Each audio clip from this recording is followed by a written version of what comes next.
losing all my friends, and overnight success, what they'll call it in the end.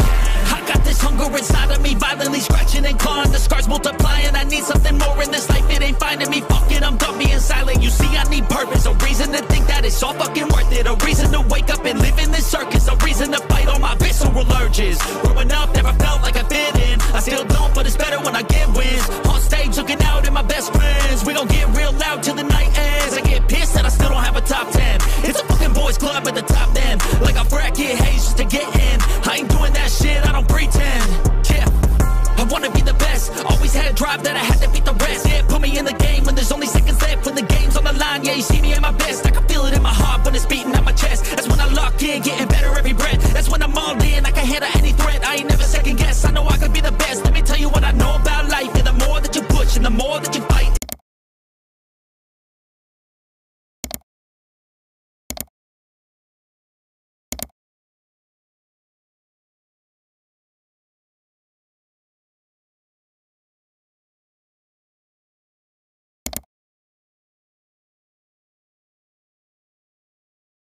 So ayun nga mga best, no, sa lahat ng mga nagtatanong magkano nga ba ang ganitong motorcycle ngayon 2025, ito ay nagkakahalaga ng 87,000 kapag kinuha nyo ng cash, at syempre available din po sila sa kanilang installment or down payment nila, and then yung terms nila, kung may rebate sila, ilalagay ko na lang din dyan sa screen nyo para at least meron tayong reference pag bumili kayo ng ganitong motorcycle. So sa tingin nyo, sulit nga ba ang presyo niya ngayon 2025? Comment nyo naman yan sa baba para at least malaman natin kung ano nga ba ang hinanain nyo. And para naman doon sa mga nakagamit na ng ganitong motorcycle, baka pwede nyo i-share dyan sa comment section ano nga ba yung mga naging experience nyo sa motorcycle na to.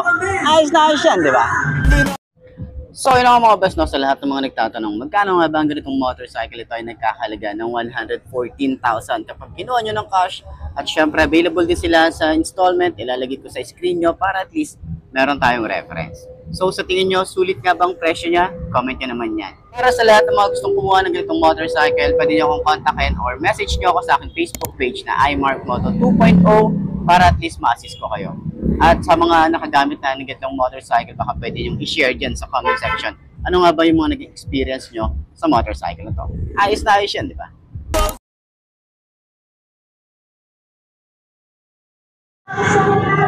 So ayun nga ngayon 2025, sulit pa rin nga ba ang ganitong motorcycle? Ito yung kauna-unang ADV ni Motorstar. Ito yung Easy Ride 175 na ADV nila, no? So ang nabago dito ay yung kanilang decals. Nawala na yung kanilang ADV dito, pero yung sa side, yung pa rin naman. Dito lang naman yung nabago dito. Pero tingin nyo, sulit ba ang ganitong motorcycle? So marami pa pwedeng i-upgrade dito katulad nung sa kanilang ito kasi naka-air cooled pa rin. So malay naman natin sumabay sila sa mga naka-liquid cooled. So ayun na nga, at least meron tayong reference dito kapag kumuha kayo ng ganitong motorcycle. 5'2" ang aking height. Tingnan natin kung abot natin, kung ano nga ba itsura natin. So medyo mabigat yung motorcycle. Mabigat siya. So kailangan nyo mag-workout. Kailangan nyo mag-workout pag ito yung binili yung motorcycle. And ayun na nga, tingnan nyo naman. Apakataas na ito. Ganito yung side stand niya. Okay naman siya yung side stand. Mukhang safe naman siya kapag naka-side stand. No?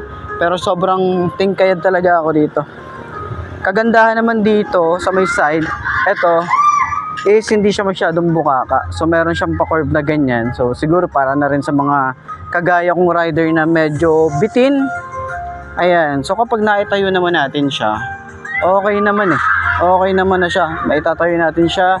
And then safe naman na no ating motorcycle. Hindi siya yung pag tinayo mo mabubuwal ka. Ito pag naitayo na natin, manageable na siya.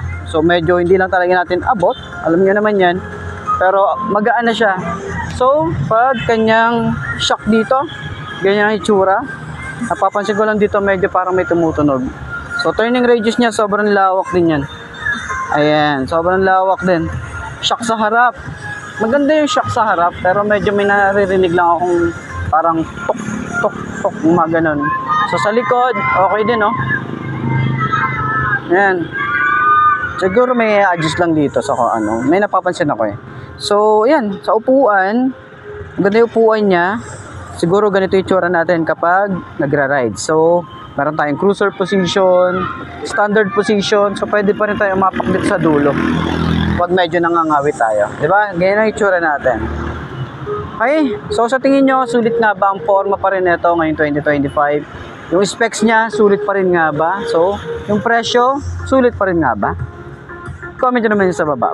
So, center stand natin, medyo, itong pagkaka-center stand, na-try ko na kanina, medyo mabigat. Yun yung napansin natin. And then, center stand natin, and sobrang bigat. Pero, ayos lang.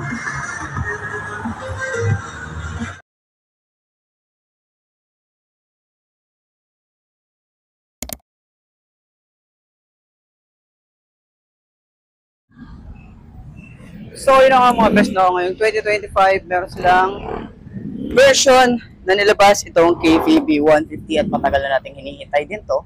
At akala ko talaga nung una ay ilalabas nila yung version 2 neto, yung dalawang headlight na sa harap. Pero ngayon, ang ginawa nila, same pa rin naman yung headlight natin dito sa harap. Tapos, meron pa rin tayo adjustable dito. Pinipihit nga lang to. Itong adjustable na windshield nila.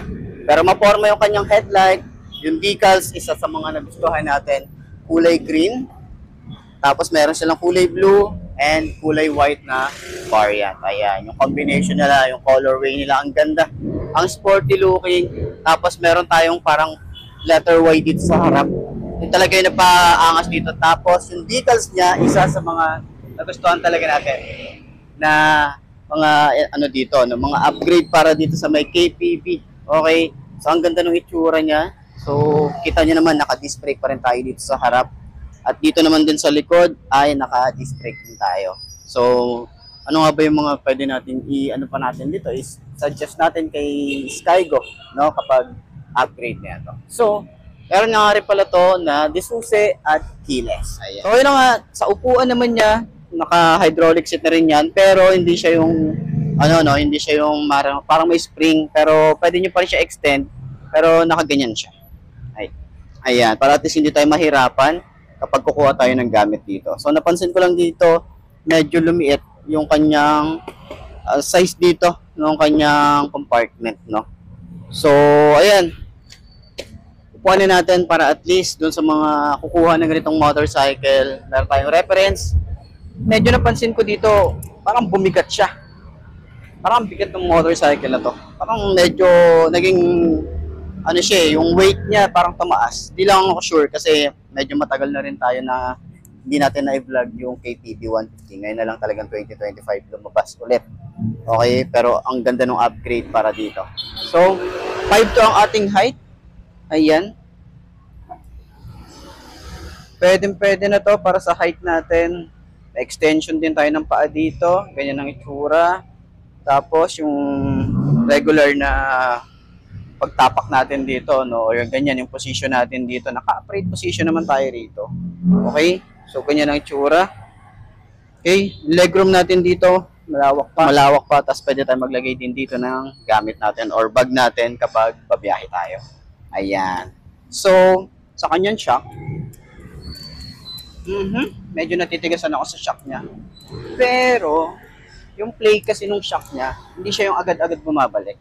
Parang, pag finish mo, matagal bumalik, parang mas okay nga yun eh. Pero yan na, yun na itsura niya, depende sa reference nyo or preference nyo. Shock naman sa likod, medyo natitigasan din ako, pero hindi natin alam kung adjustable nga ba siya. Pero sa upuan, goods to para sa long ride. Ito yung mga pang long ride talaga na upuan. No, kasi makapal, malambot, and masarap sa puwet. Okay? So, ganyan itsura natin. Ganda, no? Pogi din ito eh. Pogi din ito. Isa sa mga ATV ni Skygo na nilabas na 150cc. Talagang hahabol at talagang sasabay sa mga Japanese brand and China brand. Okay? So, sa tingin nyo, sulit nga ba ang forma niya ngayon? Yung itsura niya, yung design niya, looks niya, and then yung presyo. Sulit nga ba? Comment nyo naman yan. So, center stand natin. Kung magaan din siyang center stand. Okay? Yun. Pwede. Magaan din. Ayos. Don't let go.